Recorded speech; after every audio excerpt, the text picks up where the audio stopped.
Почитувани представници на медиумите, почитувани граѓани. Вие знаете каква е состојбата на здравството во нашиот град и во Република Македонија.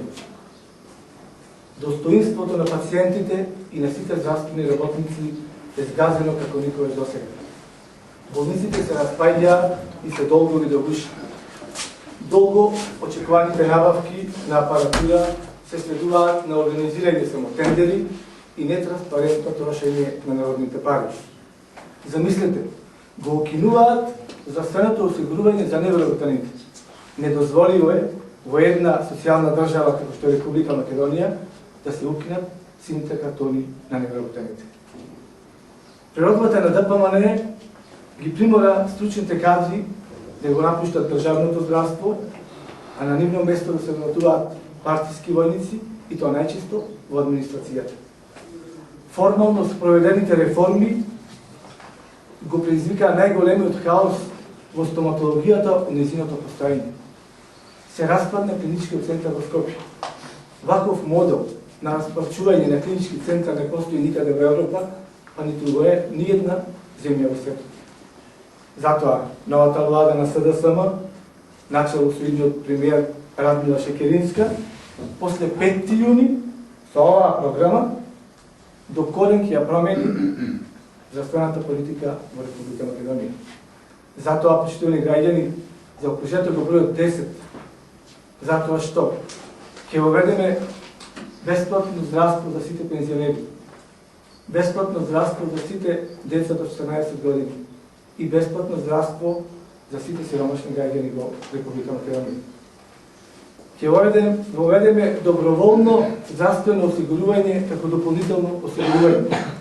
За 10% ќе го зголемиме капитациониот доход на сите матични лекари, стоматолози и гинеколози.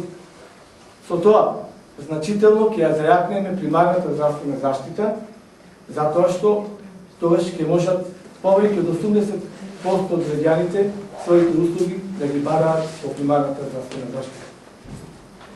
Ќе се дефинира бесплатен основен пакет на здравствени услуги на сите нивои на здравствена заштита. Ќе го обновиме концептот на единствен клинички центар во кој клиниките ќе бидат функционално поврзани. Ќе изградиме прва државна кардиохирургија во државата. Ќе формираме единствен центар за трансплантација на ткива и органи.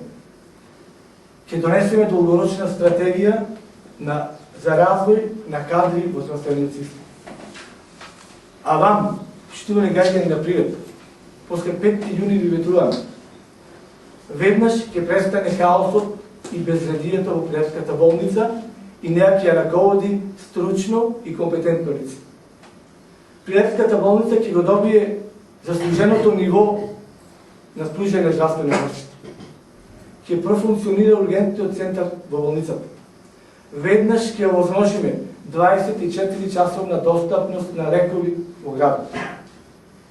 Ќе се решат проблемите во итната медицинска помош, на која вистински треба итна помош. И нема да се распаѓаат возилата во вожња. Истата итна медицинска помош ќе биде интегрирана во здравствениот систем на Република Македонија. Прилеп и граѓаните на Прилеп заслужуваат подобро здравство и затоа после 5 јуни Социјалдемократскиот сојуз на Македонија ќе им го возне ситуација.